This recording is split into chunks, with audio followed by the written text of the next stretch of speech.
വേനൽ കടുത്ത സാഹചര്യത്തിൽ സഹകരണ വകുപ്പിന്റെ നേതൃത്വത്തിൽ തണ്ണീർപന്തലുകൾക്ക് തുടക്കമായി. പദ്ധതിയുടെ സംസ്ഥാനതല ഉദ്ഘാടനം മന്ത്രി വി.എൻ. വാസവൻ പാമ്പാടിയിൽ നിർവഹിച്ചു.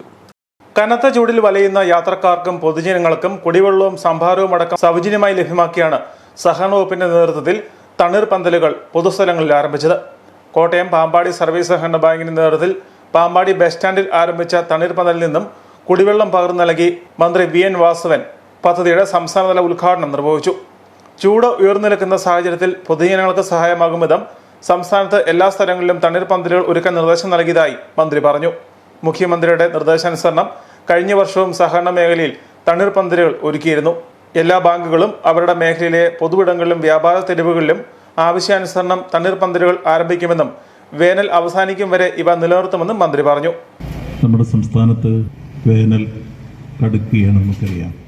ഒരുപക്ഷെ സംസ്ഥാനത്ത് ഏറ്റവും കൂടുതൽ ചൂട് അനുഭവപ്പെടുന്ന ജില്ലകളിലൊന്നായി കോട്ടയം മാറിയിരിക്കും. കോട്ടയത്ത് വിശേഷിച്ചും വലിയ രൂപത്തിൽ താപനില ഉയർന്നു വരുന്ന പശ്ചാത്തലത്തിൽ ജനങ്ങൾക്ക് ദാഹജലം എത്തിക്കുക എന്ന അതിപ്രധാനമായ ഒരു ദൗത്യമാണ്. കഴിഞ്ഞ വർഷം നമ്മൾ വിവിധ ഭാഗങ്ങളിൽ തുടക്കം കുറിച്ചത്. അത് വലിയ വിജയകരമായിരുന്നു. ജനങ്ങൾക്ക് വലിയ ആശ്വാസമായിരുന്നു.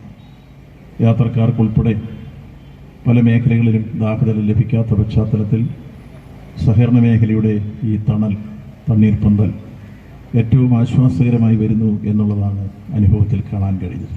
തണ്ണീർപന്തലുകൾ വഴി കുടിവെള്ളം, സംഭാരം, തണ്ണിമത്തൻ ജ്യൂസ്, ഗ്ലൂക്കോസ്, തണുത്ത വെള്ളം, പഴങ്ങൾ, ORS ലായനി എന്നിവ നൽകും. യോഗത്തിൽ ക്യാംപ്കോസ് ചെയർമാൻ KM രാധാകൃഷ്ണൻ അധ്യക്ഷനായിരുന്നു.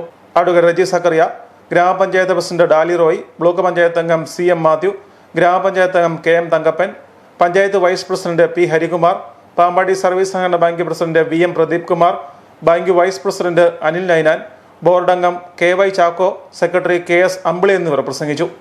Star vision news, Kottayam.